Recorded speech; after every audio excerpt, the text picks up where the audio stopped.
Hello. Hello.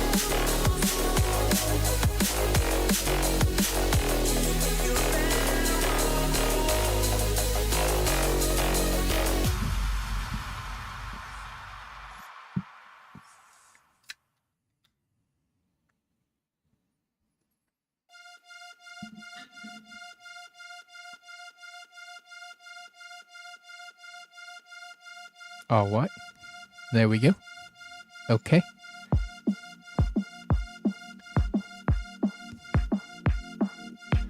Okay. Okay. There we go. About.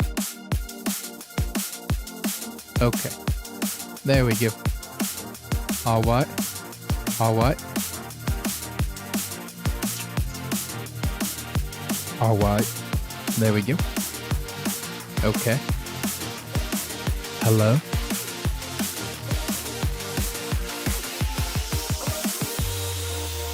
Okay. There we go. All right.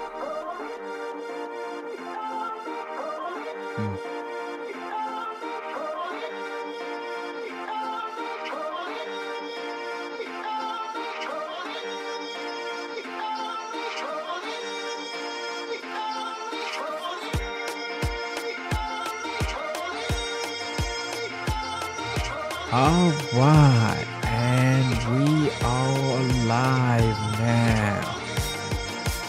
And we got a lot to go over today. We got a whole lot to cover. So, first thing that we got to go over that's going on now is what started last night. So, happening now, starting with yesterday evening, is Israel versus Turkey. Yes, Israel versus Turkey is beginning now.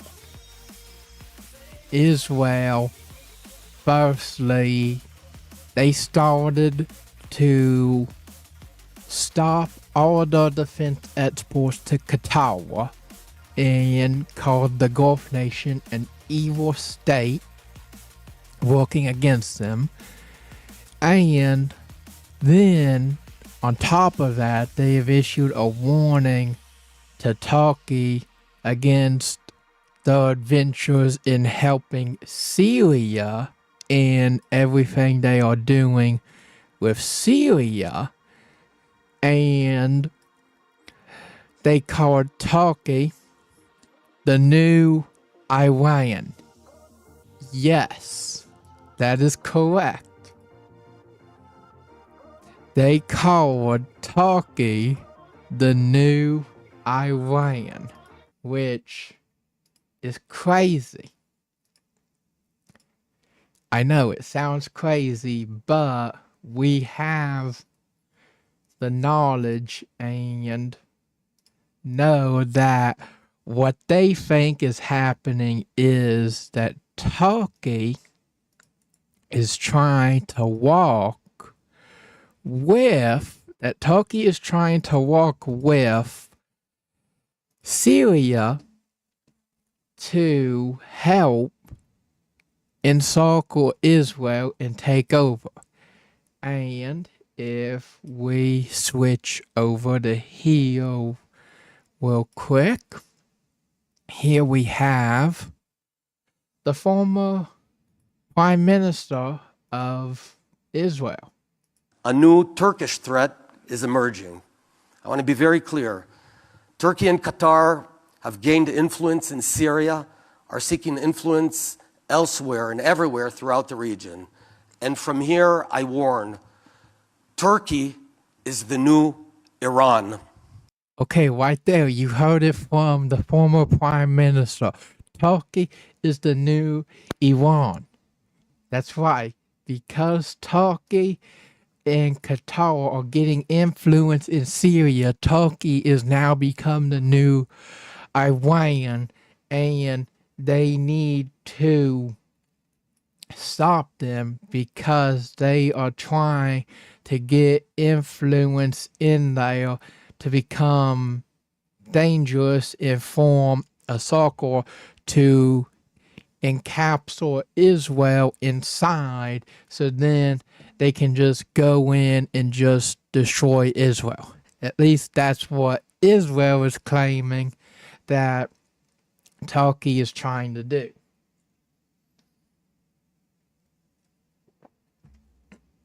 So, what are they doing? They're illegally expanding their borders towards Syria and Lebanon to try to go into Turkey. But Turkey has stated that they are not going to fall into this trap that has been set by Netanyahu and let him have his way. They're not going to fall into it. So they know what he's trying to do, and they're not going to fall into what he wants and let it happen. And this is shown by Turkey having some military bases in Syria, which Israel is not going to allow, and they dropped 8 bombs on runways and hangars at the airbase earlier Tuesday. And these were runways that were recently rebuilt. So not even new, but recently rebuilt runways. And the foreign minister, Assad, of Syria, rejected Israel's justification for striking them, and that Damascus informed Israel before, so they told them there were no plans to establish a Turkish base or permanent military presence at the site. So they told them this. And that the rehabilitation work at the Abu Ardar Air Base in northern Syria was intended for the Syrian Air Force, and that the Israeli officials were informed of it before the attack. And they were also informed that they had no plans to establish a base, or not only to not establish a base there, but also to have no presence there. So they plan on having no military presence there, alongside having no military base there. So they were not even planning on it, and they had informed them, hey, we are not trying to make a base here. We're not going to be sending in forces here. So you have no reason to worry about this, and it is completely fine. So just don't worry about it. It's that simple. But what did they do? They worry about it. They claim this, they claim that. Oh, they're working with Qatar with their new influence to go in to try and circle us.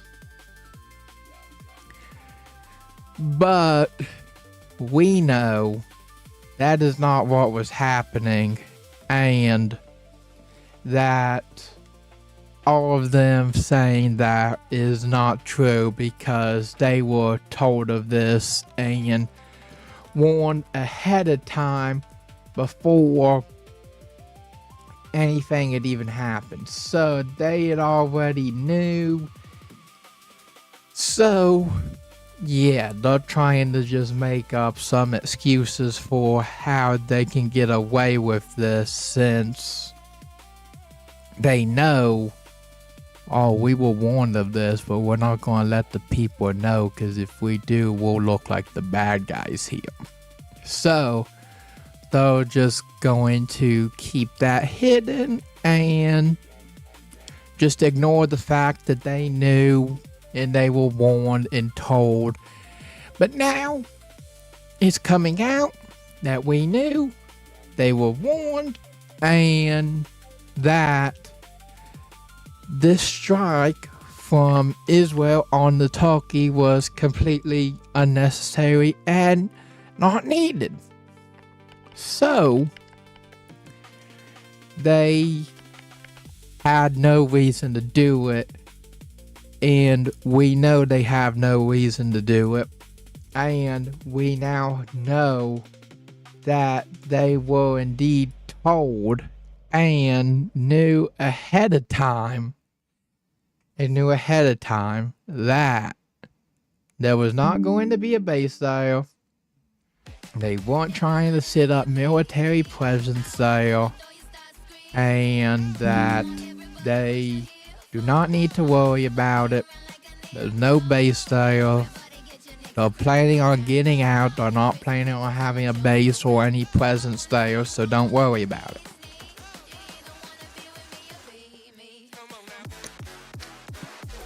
Of course, the ones that tell us this, of course, have to be Turkey and Syria, the ones who have got strikes, because of course Israel is not going to let us know this. Because if they did, like I said, it's going to make them seem like the bad guys, which, well, in this case they are, but they don't want people to know that, which is why they're hiding it. It's that simple. They're hiding it because they don't want the people to know that they are secretly the bad ones in this case, and that they want this to be a conflict. So what they are going to do is they are going to hide whatever evidence they need. They're going to hide whatever evidence and information they need to, in order to make sure that they look good in the public light, because they want people to like them, which, well, right now, they really need that. They really need that, because right now, nobody does. So they really need to try and reclaim their public image and actually make themselves look good, because right now everybody don't like them, and they know this. So yeah, that's what's happening, and they are not making it any better for themselves right now, because by striking this Turkish base is starting a war with Turkey that's unnecessary, unneeded. It's just going to make it worse for them and make the people dislike them more than what they already are disliked by. So they're just ruining their image more and more here. So they are not going to be doing well. And this is escalating to now where the Turkish people are increasing their naval assets and engagement activity near Syrian waters through ports in cooperation with the Syrian government, and they are planning for a ground offensive invasion into Lebanon to help to drive out Israel from Lebanon, because they don't need to be there and they shouldn't be there. So yes, that is what they're doing now, is they're planning to go onto the offensive, because they're not going to put up with just getting bombed and just take it and not do anything about it. They're going to stand up and show them that they indeed can and will stand up for themselves and show what they are going to do if you decide to come at us and drop 8 bombs right on our head on our rebuilt and remade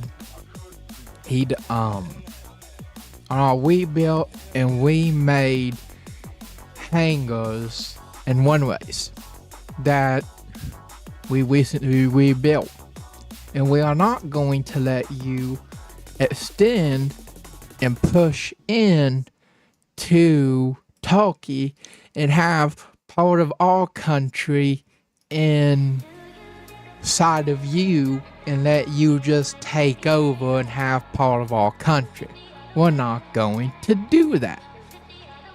We are not going to let you come in and take over part of our country because you want to create the Greater Israel Project and you want to just expand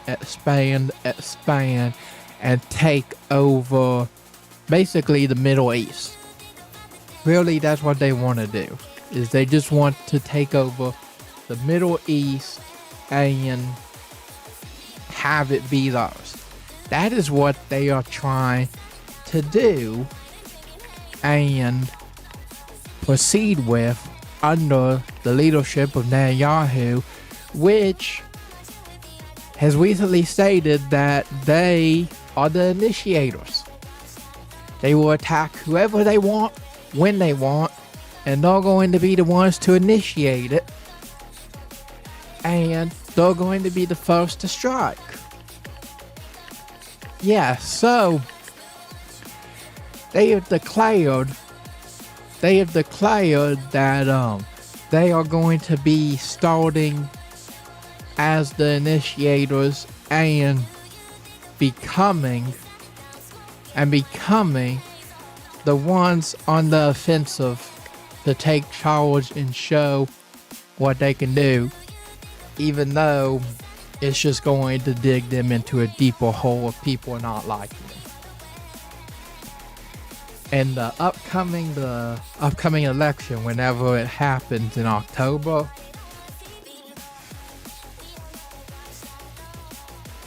when they elect a new prime minister, when they get a new prime minister, well, he is going to have an absolute lot to go in and fix what Netanyahu has done.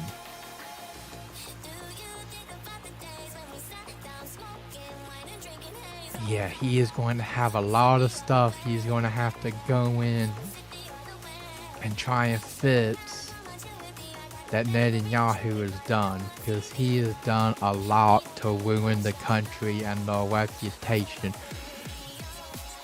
in his time in. So this new prime minister is going to have a lot on the table that he is going to have to go in fits to restore the country to be how it was and not the enemy to everyone in the Middle East and even the people outside the Middle East that are also against him because he's threatening them too. So, yes, this new prime minister is going to have a lot on his plate to go in and start changing and fixing the country that the people want. So, yeah, that's what is going to happen there on that end of it. And Turkey, on that note, is doing just fine and is on good terms with us. So we're on good terms with Turkey, and this isn't a surprise that they actually attacked them, because if you remember, a while back, Netanyahu, he actually wanted us, the United States, to go in and actually strike Turkey for them. And because we're on good terms, the president told Netanyahu, no, we're on good terms with Turkey, we're not going to bomb our friends. So that is why we refused to go in and bomb Turkey when Netanyahu came to us and gave the order, because we're on good terms with them and we are friends with them. So, one, Turkey becoming a bigger threat because them and Qatar are gaining more and more influence. And we refuse to help them because we're on good terms with them, and we do not want to get on bad terms with Turkey. We want to stay on good terms with them, be friends with them, and have everything be completely fine with them so that we don't have any issues with them. That's the plan. That's what we're wanting to do with what is happening right now, which is why we are not in this, and we need to make sure that we stay out of it. We are not in it right now, but we need to make sure it stays that way, because we do not need in this. We need to stay out of this because we do not want Turkey to turn against us when we have helped Turkey and is on good terms with Turkey. And on top of that, it goes to show they shouldn't mess with Turkey also, because Turkey is a part of NATO, and so are we, which is not good for Israel, because that means that we'll help Turkey, and Turkey has other countries that have agreed to help them. But a big part of this is that just recently, we, the United States, are actually planning on leaving NATO. Yes, that's right. We are planning on leaving NATO. And the president, he announced that we are leaving NATO because the European nations have refused to give support and help us with the Iran war, which is obvious because they are seeing what Israel is doing and knows that Iran is not the bad guy here. It's Israel. But they know this, unlike us, which is why we just keep giving them more and more and more and helping them. which in turn, if this keeps happening, the president's relationship with Netanyahu is already at tensions. So if he keeps doing this, it's going to break, and causing this breaking point means that we're not going to longer support them, which would be huge for us and an absolute nightmare for them, because then that would mean that they have no allies to help them, and they are going to have to just rely on themselves, which they have stated that they want to. So they have given us a free pass out of this war, yet for some reason we keep ignoring it and keep getting in this. Yeah, we just keep getting in this, which is crazy. And because of it, Turkey is planning on soon going against Israel as a retaliation strike. We don't know when, we don't know how big or how much. We just know they're planning on going back and getting them soon.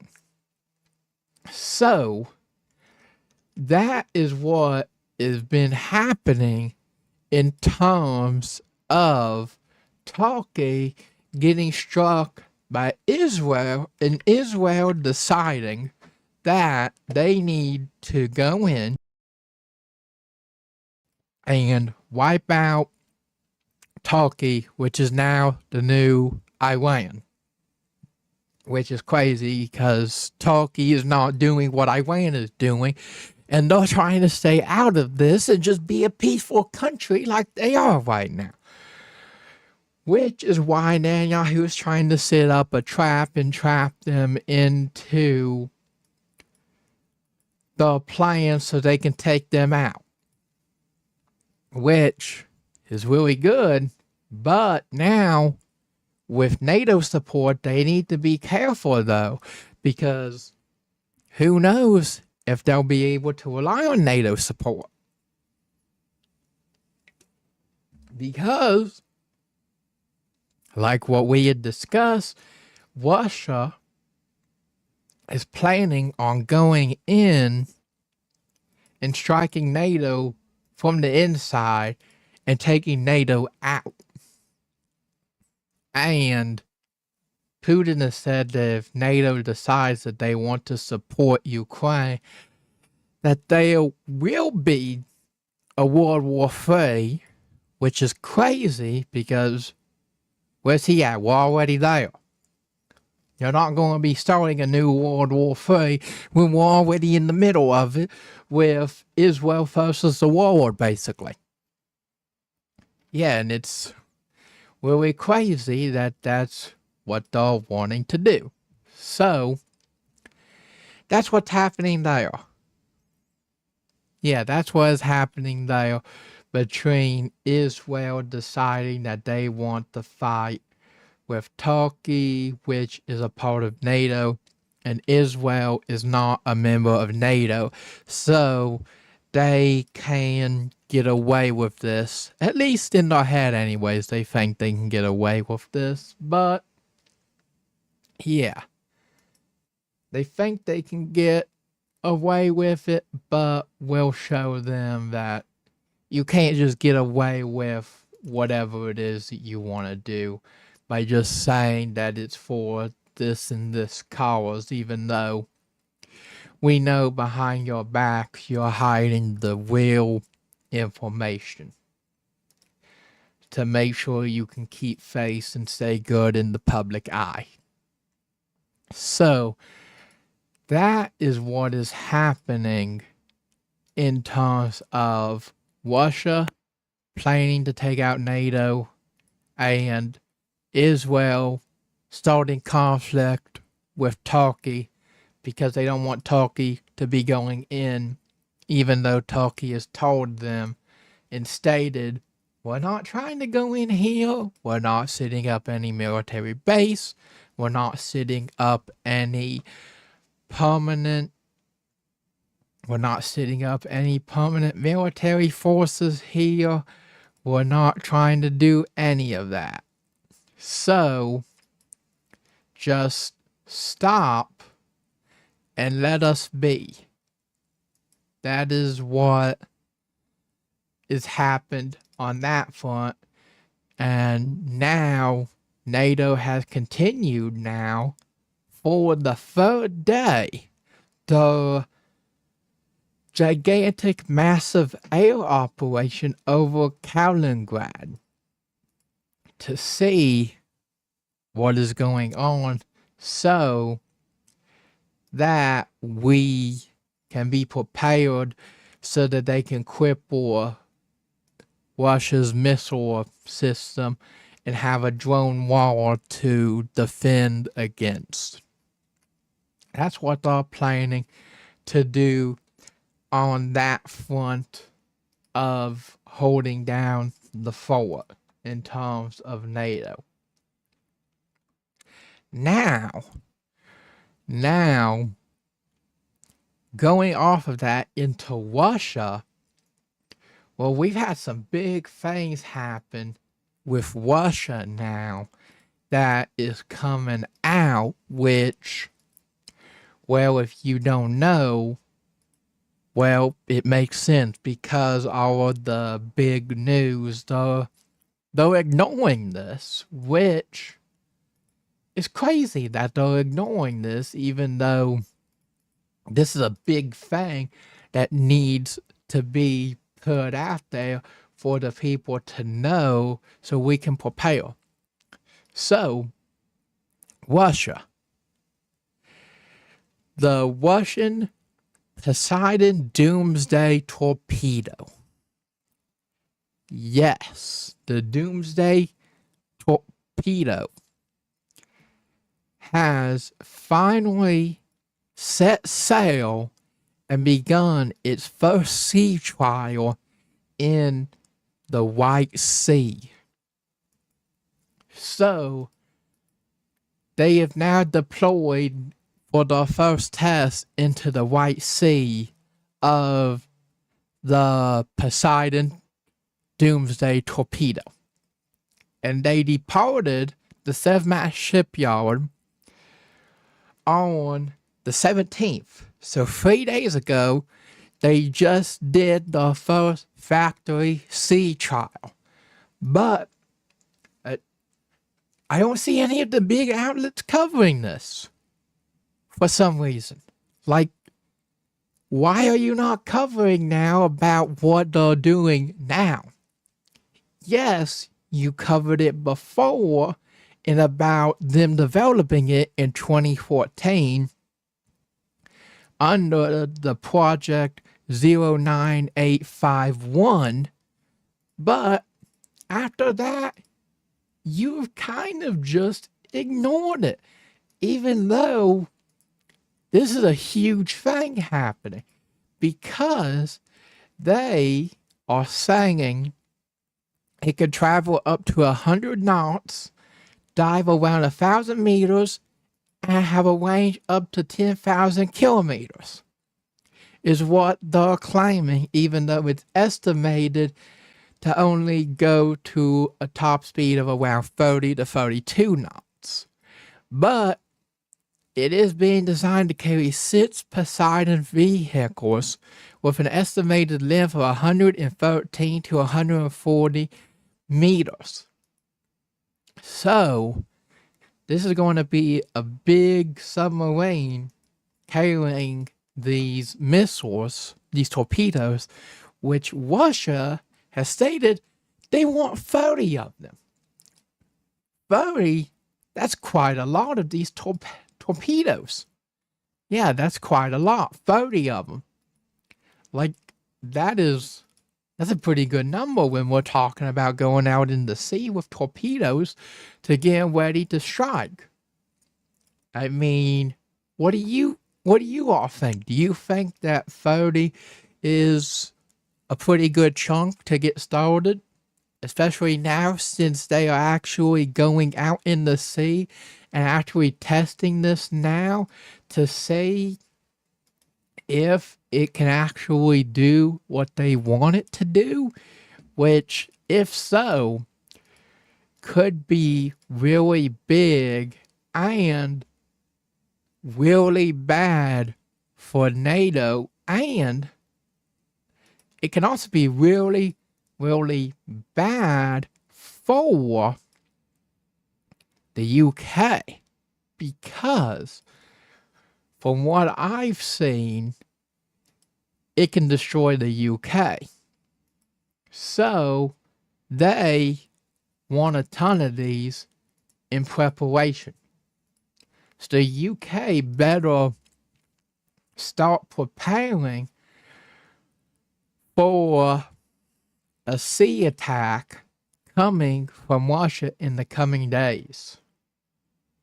That is what they need to prepare for, because they're testing this now, and, well, it is one of the largest nuclear submarines, and it can be real bad, especially if you're the target, which the UK is a big target and could be wiped out in a single strike from this. So they'll just send one in, go boom, boom, boom, hit them with a single strike, and they're done.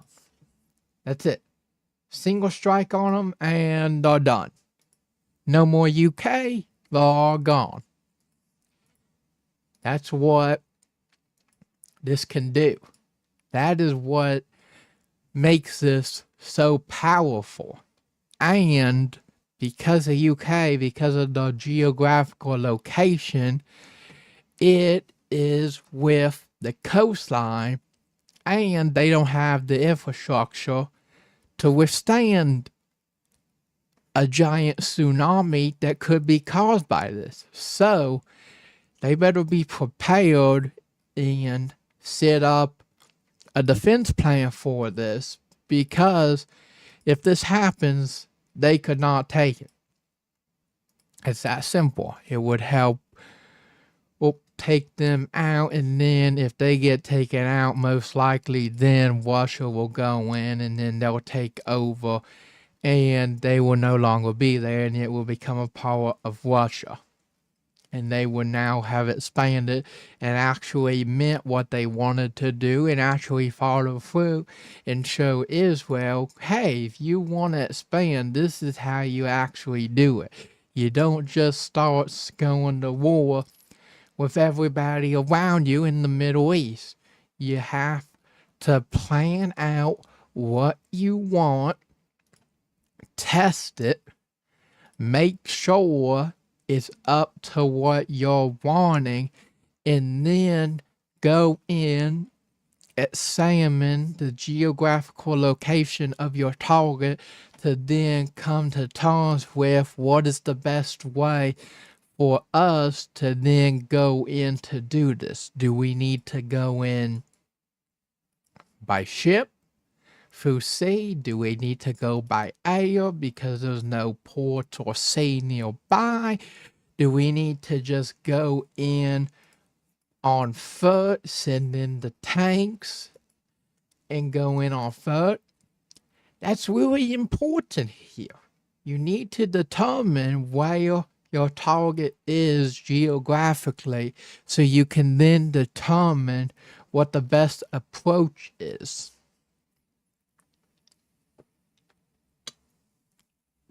And after settling that, you need to then start recon and find out, what do they have, what can they do, and how can we overpower and overthrow them?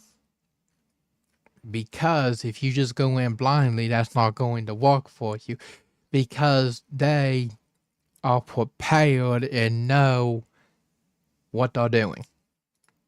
Which is why Russia now testing this is a big deal, because they know who they're up against, and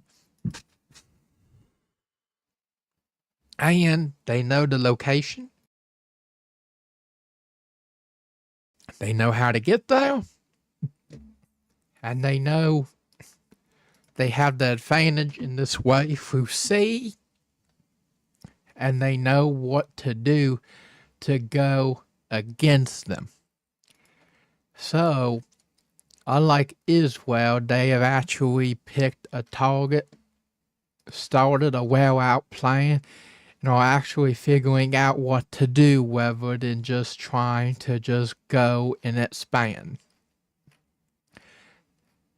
Like Netanyahu has, which really has no plan other than saying that we're going to do this and then starting a war with everybody, which is not the way to do it.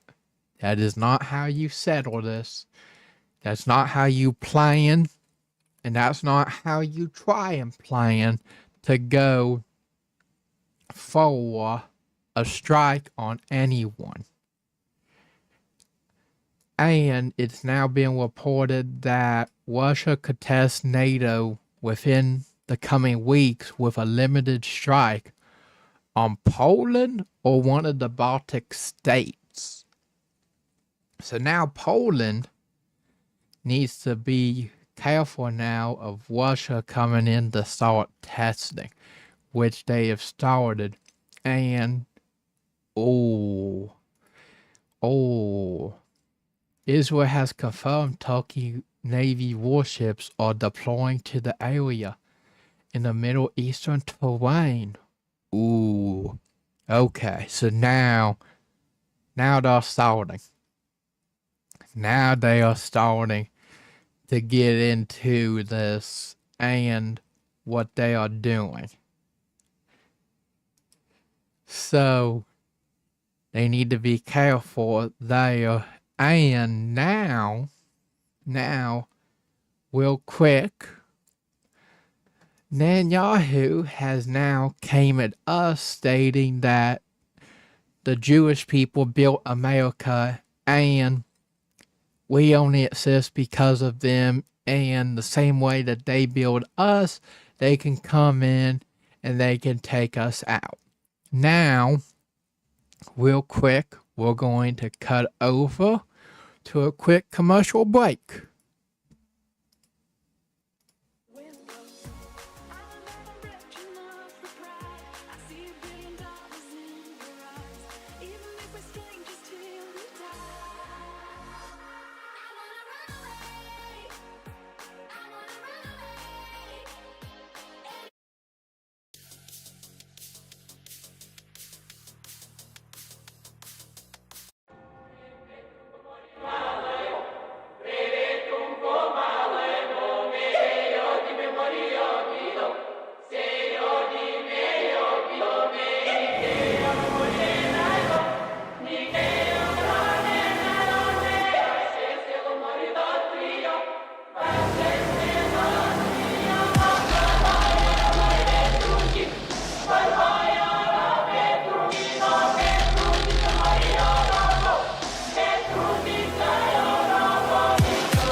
back now. Here we go. So, next up on what we're going to be discussing now is the reports of what is happening in the states. Firstly, in Minnesota, they are having a huge, one of the biggest paper ballot recount. Yes, they're doing a statewide hand count of all the paper ballots for Minnesota's August 11th Republican primary to determine and examine the reporting irregularities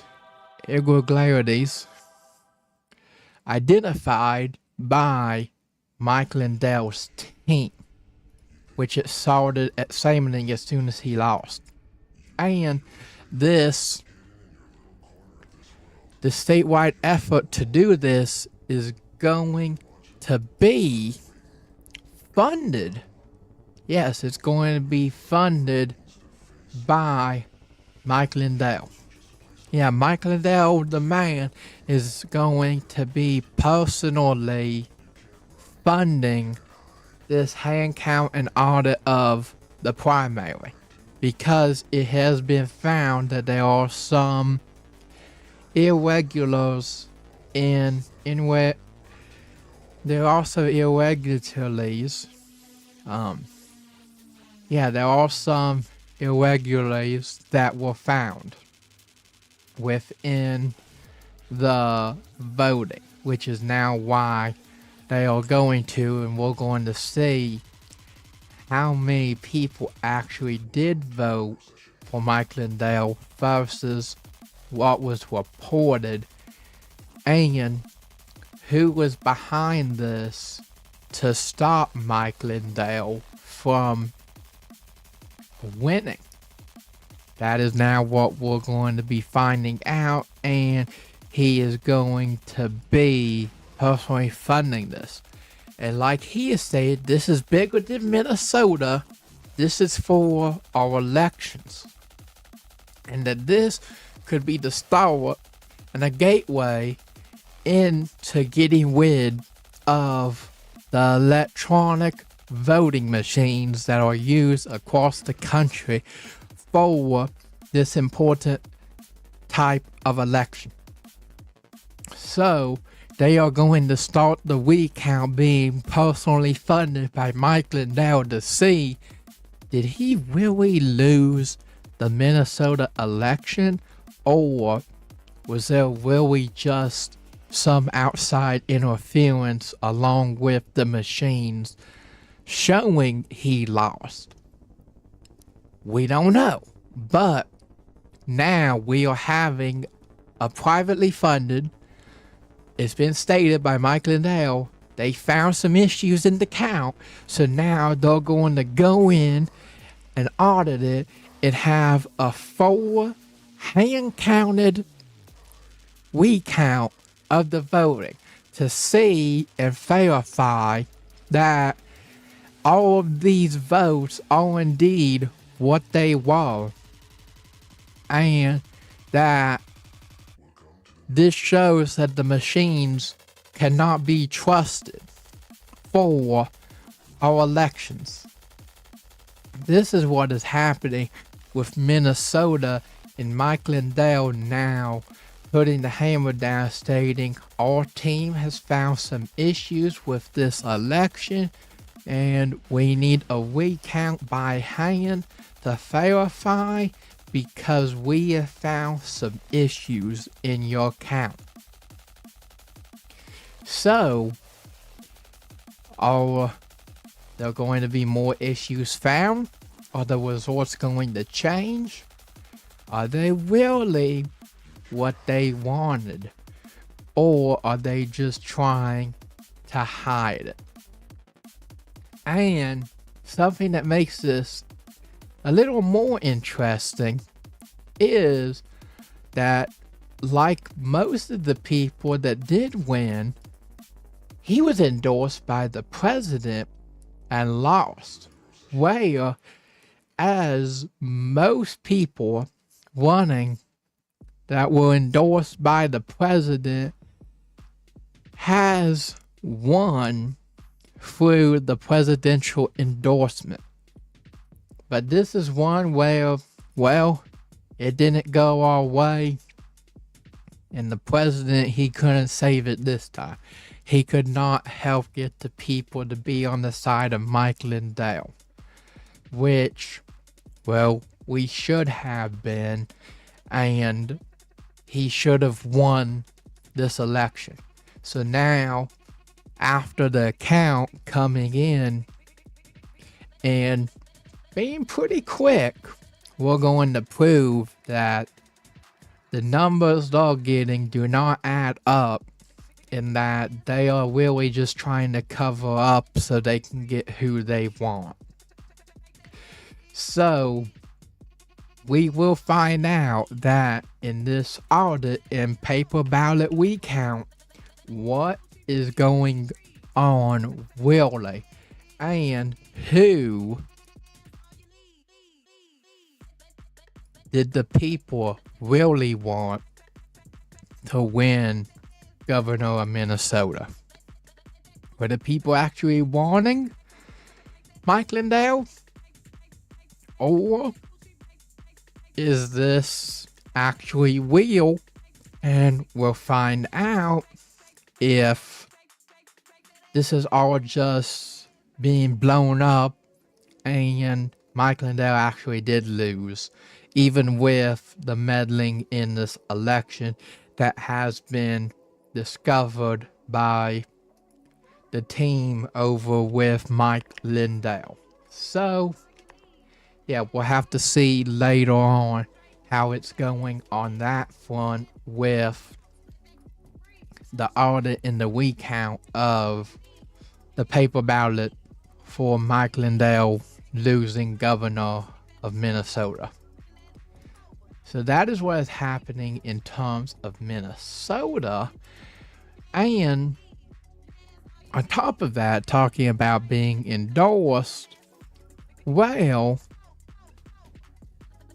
James Fishback, running for governor of Florida, he has officially lost to Byron Donalds, which it makes sense because Byron Donalds, he was indeed endorsed by the president, unlike James Fishback. And on top of it, James Fishback did not take no money from AIPAC. So it was James Fishback at this point, basically James Fishback versus Israel in this campaign. And, well, of course, James Fishback lost because Byron Donalds got endorsed by the president and got flooded with tons of money from AIPAC through Israel. So, of course, he's going to win because James Fishback is going up against essentially, he's going up against Israel. And with all the money, it's not going to walk. But he did congratulate him, and almost, it was very close. He almost beat out Byron Donalds with voting under the age of 35. Yeah, he got 30.8% of the under 35 crowd, whereas Byron Donalds got 32.6. So not a big difference there between James Fishback and Byron Donalds in terms of the under 35 voting group. Now, Byron Donalds, of course, he absolutely dominated in the 35 to 45 45 to 55 and the 55 and up crowd, of course. But James Fishback, his numbers though for 35 to 45 are still not bad. Could be a lot better, but it is higher than the 45 and 55 at 55 and up. And that is big though, the 30.8% in the under 35, because that shows a lot of people in the under 35 range do think that he would have been the better person. And that is really big, because if you look now in elections, because all of the older generations are going and are just going basically with the party or who gets endorsed, meanwhile under 35 are actually finding out what's happening, what are they going to do, what do they stand for, and actually getting behind candidates against AIPAC.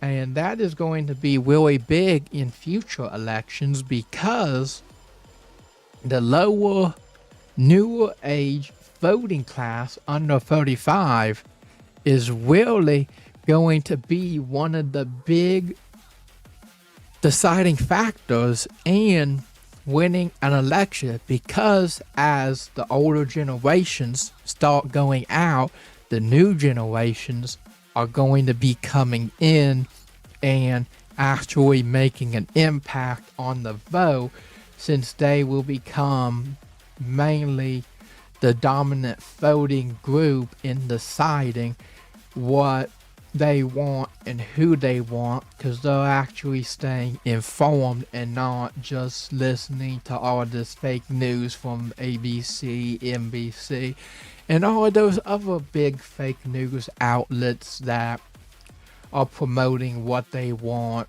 to everybody because they're being paid off. So that's what happened there. And this, where James Fishback, it could be, where it is a loss, he congratulated him, and Politico declared that it could be the most influential loser in political history, because while he did indeed lose, he was very influential in getting the younger crowd to realize we need someone who can put America first, say no to AIPAC and Israel, tell them we don't need your money, we got this because we're America and we don't want you interfering with our country, and we're going to set up closed borders and make sure that our state stays good and doesn't get invaded.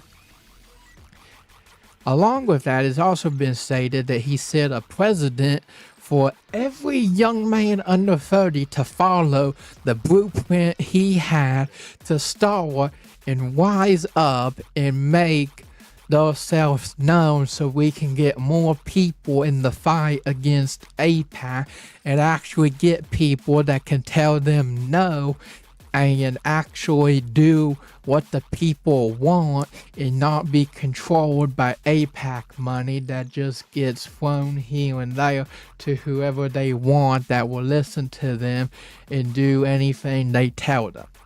So, he may have lost, but he did do really good and was a really, really strong candidate, especially when you consider it was basically him versus the whole state of Israel.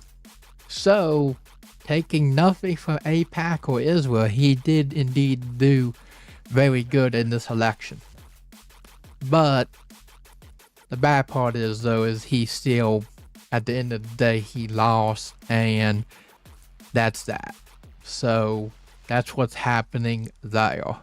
And they are not going to bother with a recount or any of that. He's just going to accept it, and he knows that the only reason he lost is because Israel threw tons of money at Byron Donalds, and That is why they got so big.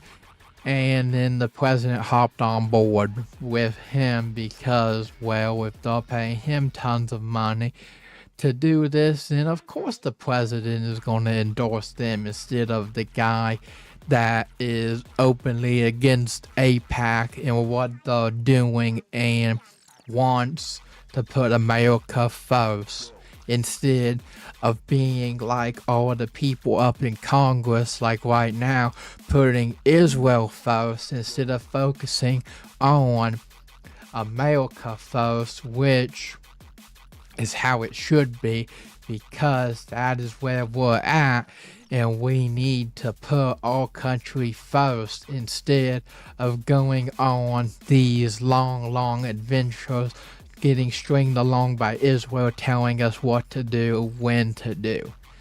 So yeah, that is what is happening on that front. Luckily now with what he did, if the newer people start following his plan, hopefully, and it doesn't matter whether or not it's in it doesn't matter whether or not it is in Florida, Minnesota, Texas, anyway, if we can get at least one person in office that is against APAC and refuse APAC's money, then that would be an incredible start to helping us get in and saying no to Israel, having more people in Congress to put America first, like Thomas Massey, and tell them that this is our country and we're just going to leave you alone and back out of this because we put America first, because that is who we are. Besides, everybody who wants to be Israel first and all of that, why don't you just get your people there instead of trying to take us over and make America become basically second Israel? Which, well, that's what's happening in a sense, with Israel saying do this, do that, and then we're just kind of getting like the okay, we got it. This is what they want. So we need more people like James Fishback that will not take APAC money and openly state that he's against APAC in. And if we can start in one state, whether it be a large one or a small one, that is at least going to be a start. And if we can get a good start, then we can start to build momentum in that and spread the new republic and help put America first and stop listening to all of these other countries telling us what to do. So that is what is happening there on that front. And related to it, it has been that a Michigan sheriff has stated that DMV / address computers are being rewired and created to register. This is the big part, okay? To register non-citizens to vote and send letters. Yes, they're rewiring the machines to register non-citizens to vote and manipulate our elections that we have going on so they can get who they want, which goes to show how bad voter fraud is in the fact that they are now rewiring the machines to register non-voters, which just goes to show exactly why the left is so against voter ID being implemented and required. Because if if we implement voter ID, that means all of these machines, whether it's rewired to register non-citizens or not, it doesn't matter, because it needs to be, if you aren't providing voter ID and you're not a citizen, then you should not even be at the machines voting. You need to go back to your country, come here legally, register, and then vote properly, instead of people coming over here, non-citizens, getting registered to vote, to overthrow the majority, to help the candidate win, which is why in the midterms, they're going to have thousands upon thousands of election monitors to make sure that the elections are indeed just registered people and that there is no photo fraud going on.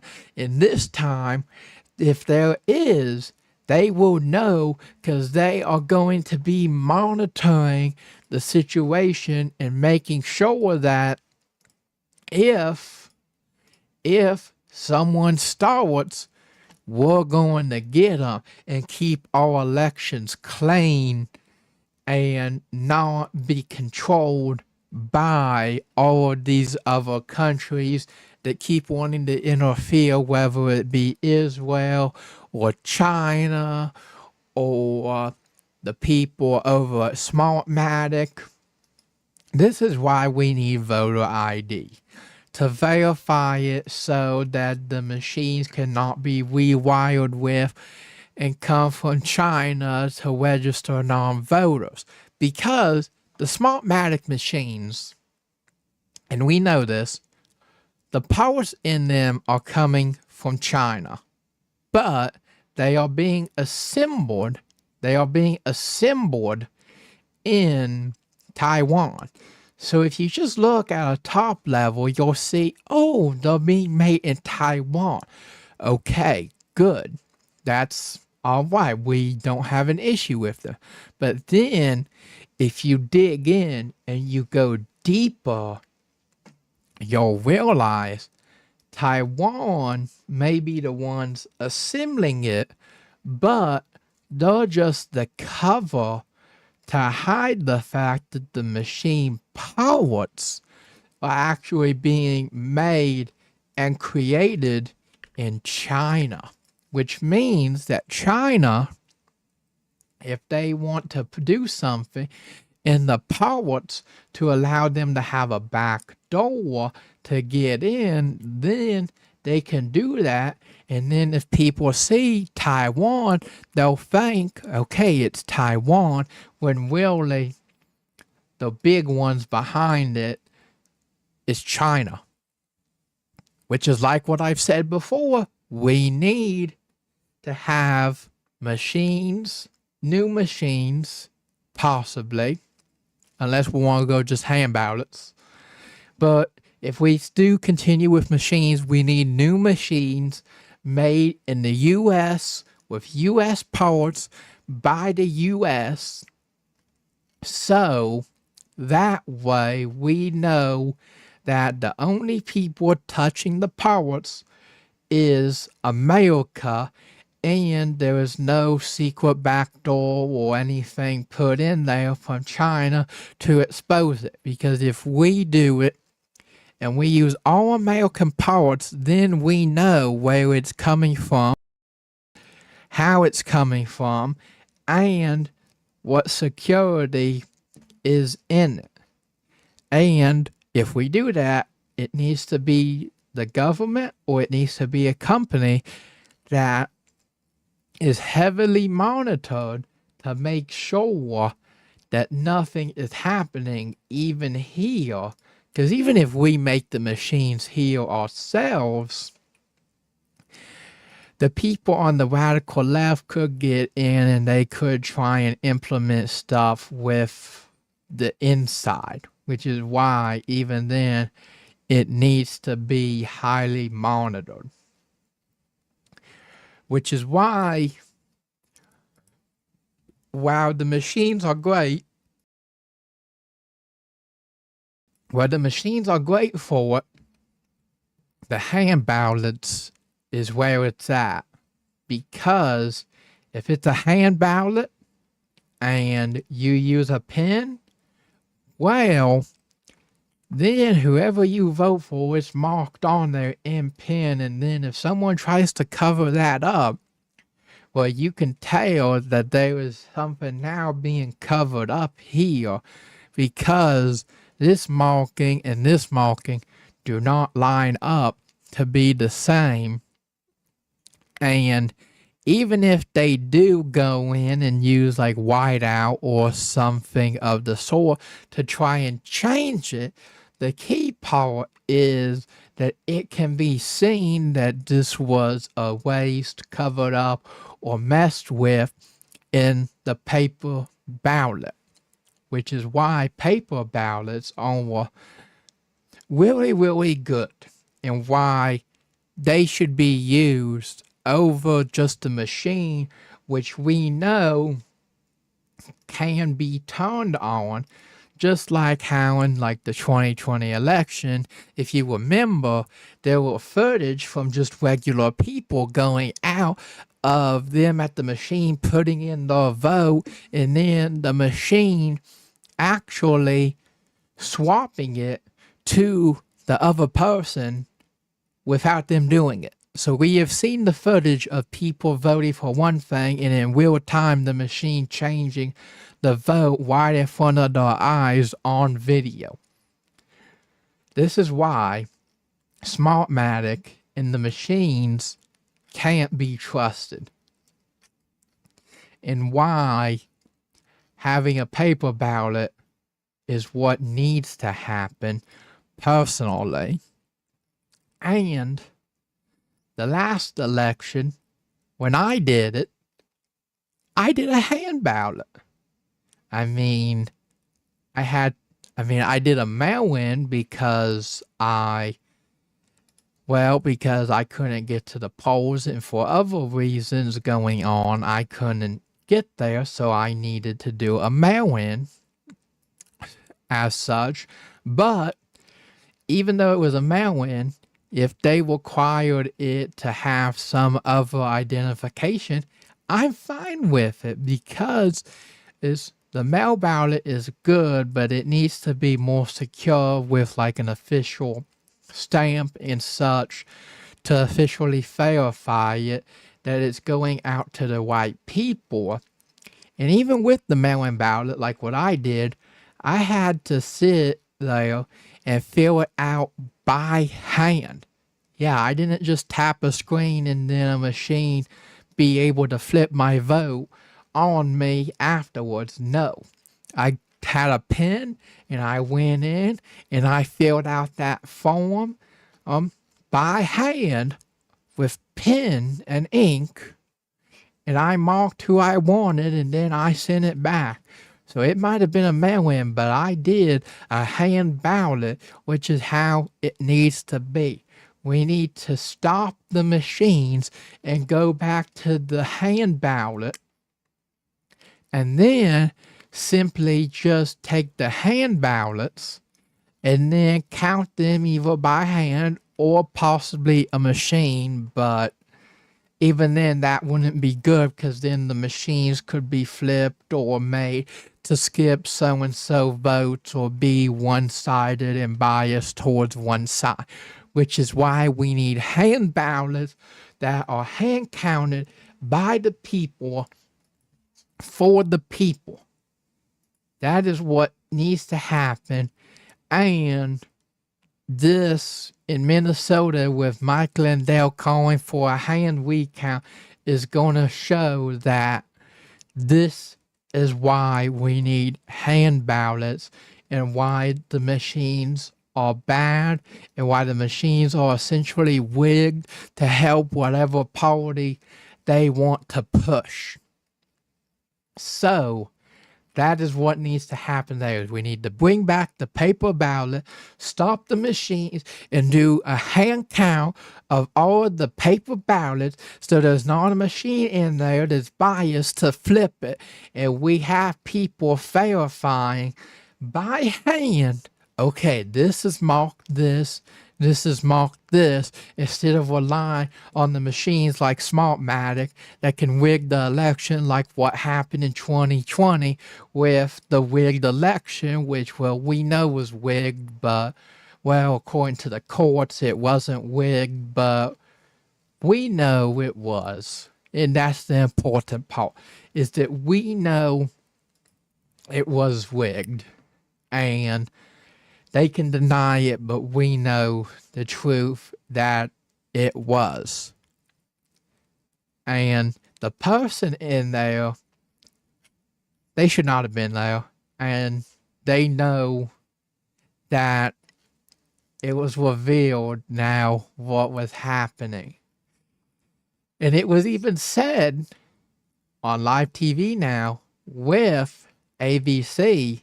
We caught Biden in a slip up. He made a mistake of words.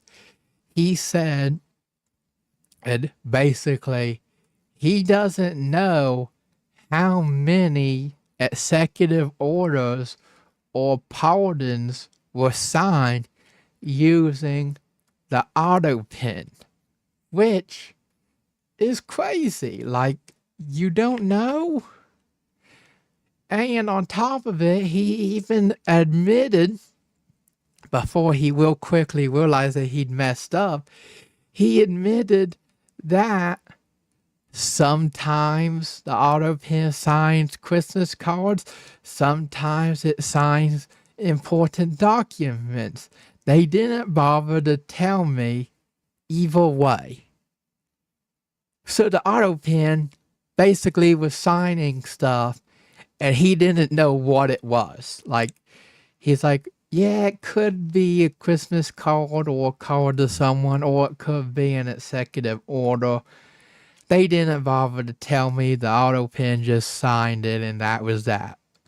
Luckily, with our current president, if there's a big executive order, well, we have the information and we have the photo and footage of him taking a pen and him signing it himself at the White House desk, surrounded. So we all know it's not an auto pen, it's him directly signing this, knowing what he's doing, instead of just auto pen, auto signing this like Biden, not even knowing what it is. This one, he at least signs it himself with pen and paper, and he lets everybody know. I mean, of course, for some stuff, he probably auto pens and auto signs, but for a majority of big things, though, we know he is doing it, and it's not just some auto pen. Oh, they didn't tell me what it was. I don't know. They just gave it to me, and then I had the auto pen sign it, which is not how the auto pen should be. I understand that we should have it for some stuff, but if you're going to use the auto pen, before the auto pen starts signing executive orders, you should at least know, what is this order and should it actually be signed, rather than just letting the auto pen do it and just being like, oh, here, you need this sign, okay, here you go. That's not how this should walk. The president should know what this auto pen is signing, what he is being given, and that what he is being given is what he wants. That's how it should be, and why it should be the way that it is.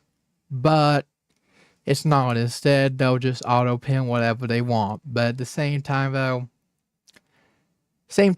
it makes sense, because, I mean, hey, that's simply how the left is. The left, they want to just auto pen everything, and They simply don't want the people to know what it is, or even the person that they're supposed to be helping to know what's going on.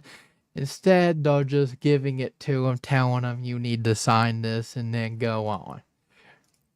Yeah, so that is what is happening there on that end, which, well, I'm sure that the people got real mad when we caught Biden on live TV admitting this.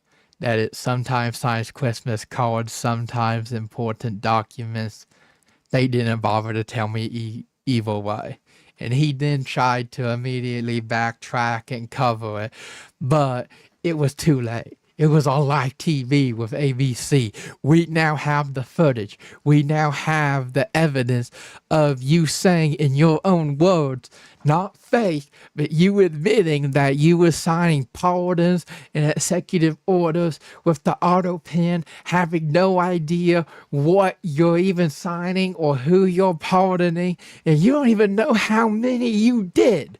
So we now have him being caught and knowing that the deep state and the left were just giving them anything and that he would go along with it. So, yeah, Biden has now been caught being shown, yes, I was doing this. I don't know what it was, but I did it on live TV, and he can't backtrack this one. Yeah, he can't backtrack this one because it's done now. He can try and backtrack as much as he wants off it, but we now have on record coming from him. He is the one who did this. So, yeah, that's some big stuff that come out of Biden, that he actually signed a bunch of things and he really had no idea what he was signing or what it would actually do, which is crazy. And that also explains why when the new president got in with the Trump administration, they had to go in, see what he did, and then take all of it out because, well, they had to find out what it was first to renew it because we didn't know. It's that simple, because the deep state was already deep enough and had someone that they could trust that would just give them whatever they wanted, which is absolutely crazy and not how it should be. We need to find a way to expose and take out the deep state hidden deep within the government that secretly has control over what the president and Congress decides from the radical left. So that is what has happened there on that end and why we need paper ballots. So now you tell me, do you think that we need paper ballots, or do you think that sticking with the machines will work and that they can be trusted? Because with all we know about it, the machines are not trustful, and we need paper ballots to bring back what the people want instead of these machines from China and Taiwan so they can interfere instead. That's why we need the paper ballots. Whew. That's a lot right there. If you're enjoying the show, whether you're on Kick, One More, YouTube, wherever, make sure you hit the subscribe button and like it or follow, depending on what platform you're on, to make sure you don't miss out on the next one, so that you're here from the start of it and don't miss out on the big hard-hitting topics we got going on at the beginning of the show. So make sure you do. And if you aren't sure, well, double check and well, you'll find out whether you are or not. Yeah. So that is what's happening there on that end. And now let's head on over and see now what is developed between the United States and the Iran situation.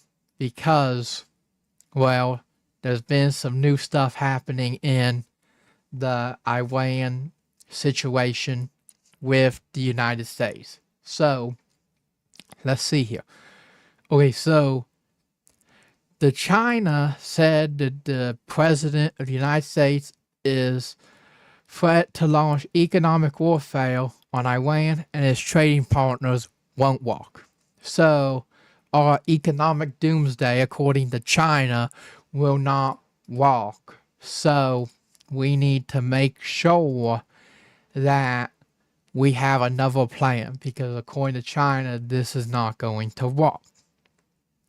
And they don't recognize all sanctions against Iran, and China is not going to comply with the economic warfare started by the president this week. So they are not going to be playing by what our wars are and what we're deciding. Oh, okay. And now it's come out that China is declaring the official stance and support for Iran. So China has now decided to tell everyone that we stand with Iran, which, since China stands with Iran now, coming up in the months when Chinese President Xi Jinping comes over here and goes to the White House to meet with President Trump to discuss business. I wonder how that is going to go now, since we've been helping Israel fight this war with Iran, and now China has decided that they're going to support Iran, which is a big conflict of interest. So now this trip that he is going to be making for 3 days is going to be even bigger now that this has happened, because it's now going to come down to, are we going to continue with helping Israel, or are we now going to back out of Israel so that we can stay on good terms with China, as China is right now, and keep China as it is now? He is going to be visiting us for 3 days. 3 days, starting next month on the 23rd. So, the fourth Wednesday, September 23rd, Xi Jinping is going to be coming directly to the United States to have talks with us, the United States. So, we'll just have to wait and see now next month where this meeting goes with us and China, now that China has officially declared their support for Iran. And see, I just now found that this is good. This is actually really bad. I'm not liking this. China says the world can move without the United States, which, well, maybe it can, but I'm not sure about that.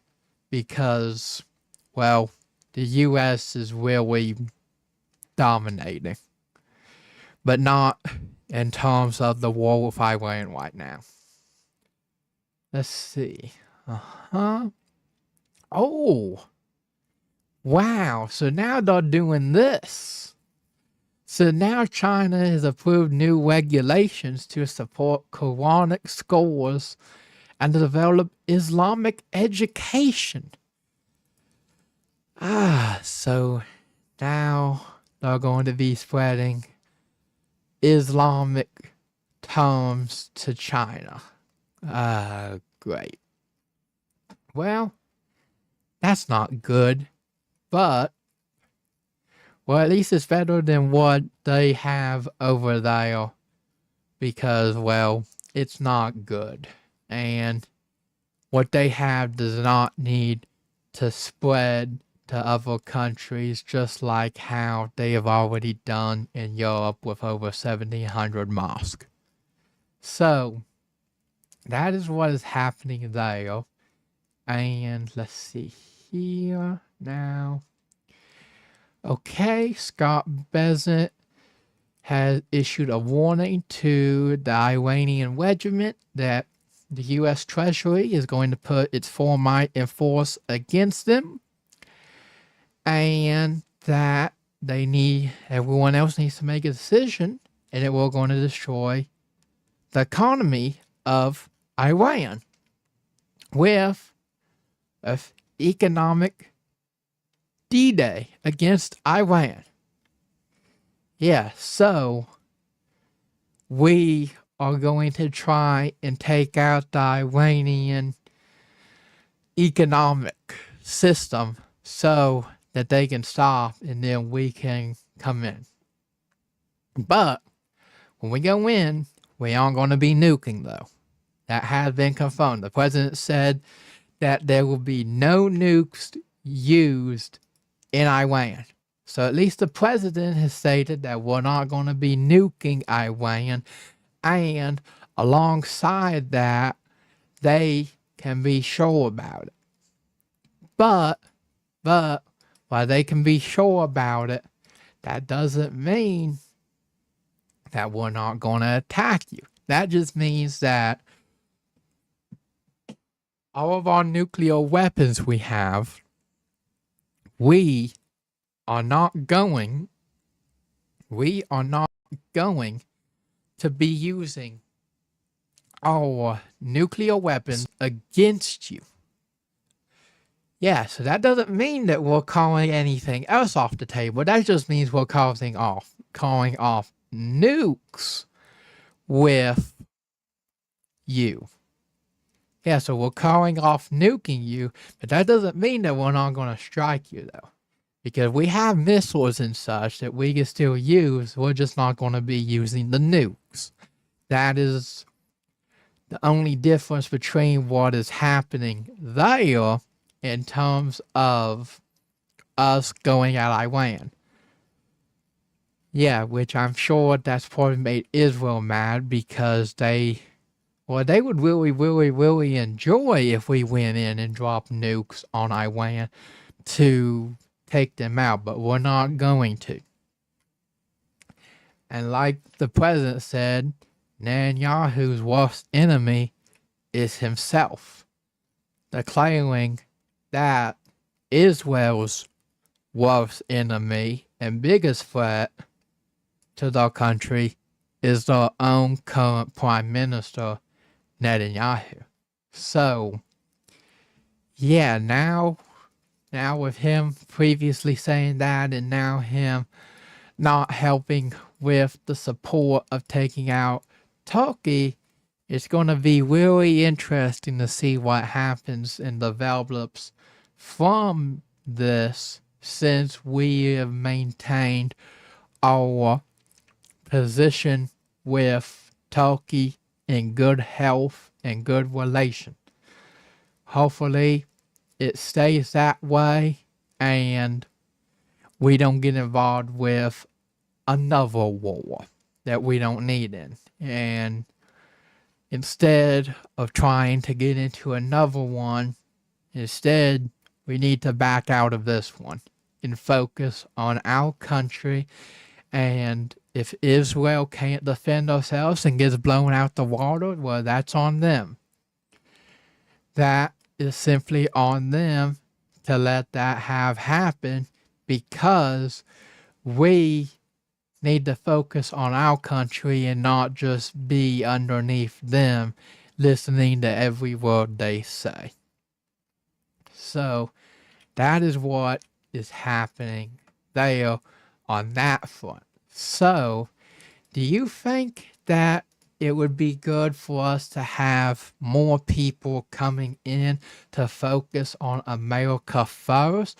Or is it okay that we keep having Israeli governments involved in our election, getting who they want, that will just go down and listen to everything they say?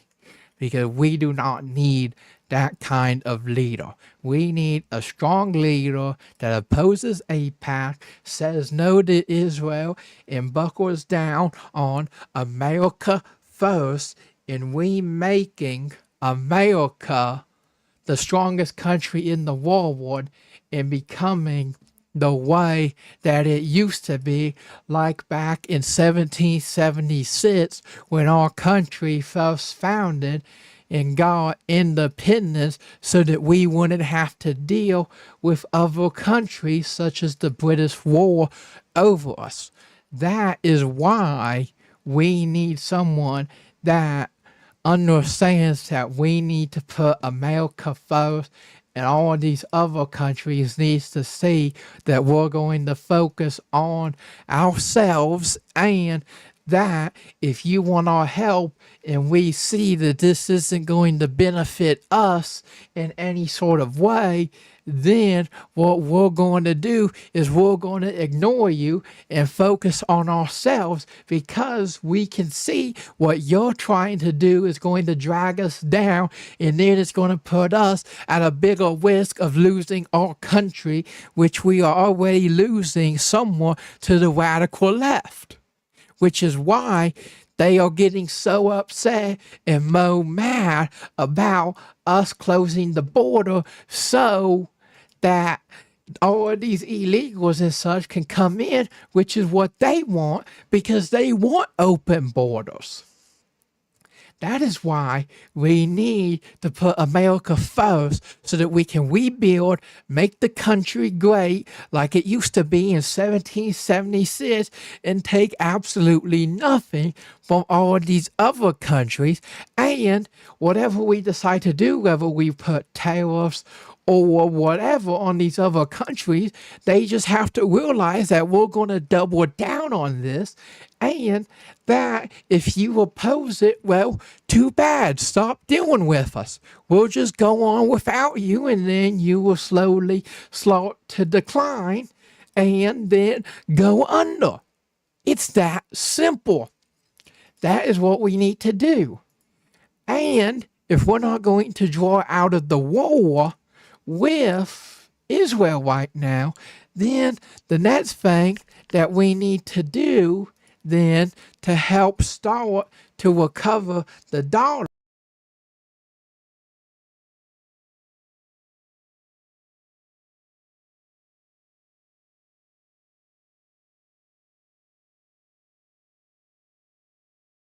I'll be right back.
Okay, alright, and I am back. Okay, so like what I was saying about us needing to put America first and such and focus on our country, is a good start that we could do is we could go in and slowly start to recover. We could slowly start to recover the US dollar by linking the dollar to all of the gold that we have saved up within Fort Knox. So we need to relink the gold and the dollar back slowly, because in 71 President Nixon decided to sever the dollar from the gold. So all of the gold reserve, it got basically put there and unlinked from the dollar by President Nixon, which, well, we need to relink it, and all of our gold that we had is still there, which is a great thing, because we were curious about possibly having some gold missing, especially since like months ago it was found that, like, I don't remember which department, I think it was the FBI or the CIA, someone had withdrew a bunch of gold for what they claimed to be walk expenses, but really wasn't for walk expenses, and they were just trying to store it, which is what everybody else should be doing. Like right now, you need to be stocking up on all of the gold and silver that you can right now. Oh, because if the dollar plummets, gold is still a valuable metal alongside silver, and you will be secure for the collapse of the dollar if you start getting it now. Because it will be okay in retaining its value if the dollar goes down, because it was separated from the dollar. So if the dollar decides to crash, we still have gold to help try to renew it. And on top of that, you will be secure if you need to use that gold or silver, whether it's for cash or for trade or anything else, because it can help maintain its value as being a valuable precious metal that is limited, unlike the dollar, which the government can just print out tons of and spread everywhere, just like how we have recently spread our debt and have passed over $40 trillion in the U.S. national debt, which is really bad. And recently, I saw that all of the gold in, well, not gold, but all of the national debt was actually very, very low in the beginning when Netanyahu wasn't being so aggressive and started declaring about Iran having a nuclear weapon. So, if we had just ignored him and not just kept getting stringed along and listening to him when he started all of this, then our national debt would have been a lot lower. But because of him, we've been carried along, and who knows how much of that debt is actually from him stringing us along with his country and such. Okay, so let's see here. Okay, so yeah, looking at it right here, according to the numbers, and seeing this, the national debt when Netanyahu took his second term in 2009 was about Okay, so let's see here. Oh, that's not those. Oh, that's those. Okay. So ours, yeah, so ours, it looks like when he got in, it was about 150 billion. So, yeah, we had a huge lower debt before he came in and started like destroying everything. We were not nearly that high when he started and then creating his war and everything that he is creating. So let's see.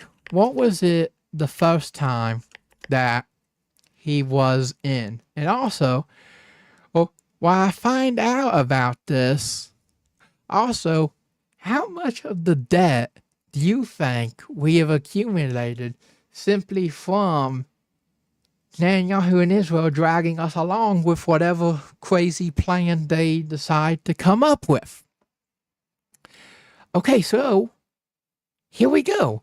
When Netanyahu was first elected for prime minister in 96, the national debt was only 5.14 trillion. So we were under 6 trillion the first time that he came in to office in 96, and now since then we have managed to get over 40 trillion, which is insane. And I'm sure because of him, that is probably a part of the reason why it has grown so much and why there is so much of it now and it hitting past 40 trillion. Yes, that I think is one of the main causes of what has happened with our debt now surpassing $40 trillion. So, let me know what you think.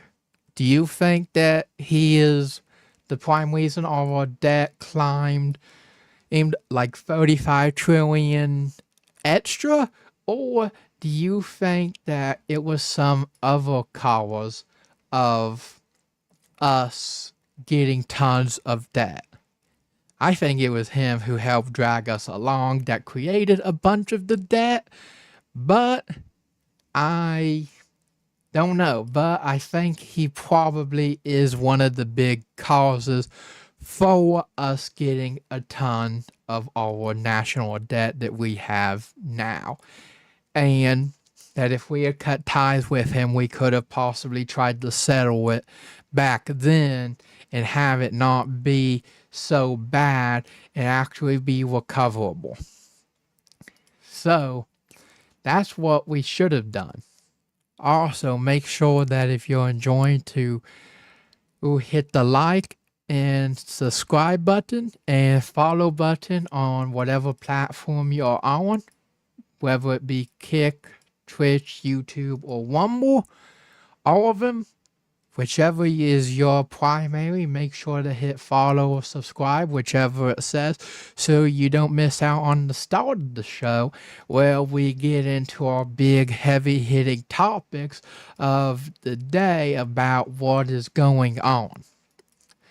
So, now, is there any sort of topics that you want to know about that is happening or have any opinions about the current state happening?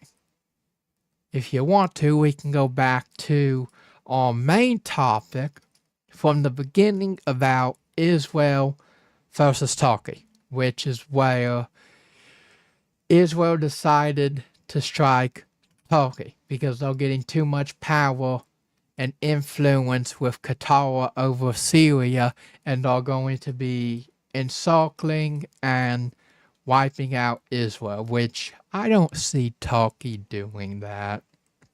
I don't see them working with Qatar to use their influence to flip Syria and to flip Saudi Arabia and the other Middle Eastern countries to help them to go in to encircle Israel and trap them to where they can then be taken out from all sides. I don't really see it, especially when you consider that they had been told and warned by Turkey that they are not trying to set up a base there. They aren't planning to. They're not going to be setting up forces there. And that the strike that they had done, they had already had warned them and let them know. So it wasn't anything new to them. But like I said, we had to hear this from Turkey and Syria themselves because, of course, Israel, like I had said, is going to keep it covered up and not tell everybody that they knew about these attacks and such that were going to happen and knew that they weren't going to set it up to make themselves look good in the eyes of the public, and that they really are just trying to defend themselves when they aren't defending themselves from anything, because they aren't trying to do what they're claiming, and we now know that, which then, now that it has come out, has shown that, once again, in this situation, Israel is the bad guy here, doing what they want, because they perceive this as a threat, because they are going at the Middle East, and is preparing to basically go to war with everybody that is there. And like what they had said about it, Israel is now going to be the initiators. Yes, they're not going to longer sit back and just wait for a war. If a war is not going to happen, then they are going to be the initiators, and they are going to take the first step in attacking to get the lead on them. And like they said, Arabs, they don't take initiative, unlike them, and that they will attack any country they want at any time they want. They are claiming that they are the attacking side, and they are the initiating side, and they are going to do what they want. So that is what is happening there on that end. And yeah, that's what's happening there. Now, we've covered our hard-hitting topics, and now, I'm going to throw it over, and I'll be back on Monday at 12:30 p.m. Eastern Standard Time. Make sure to hit the like, subscribe, and follow button on your preferred platform so you don't miss out, and goodbye.